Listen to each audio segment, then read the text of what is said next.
Okay, I'm going to try to show you here what the alarm mechanism on a kitchen clock, how it runs. You'd have a bell. I got this bell right here, and then you'd wind it up. As it's wound up, a bar would come down from the center shaft, and when it let go, it would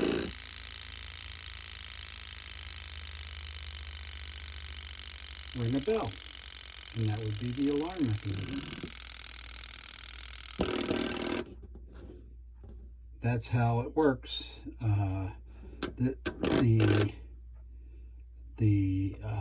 There's a cam up around the wheel, and it holds this at bay until it drops on the cam, and then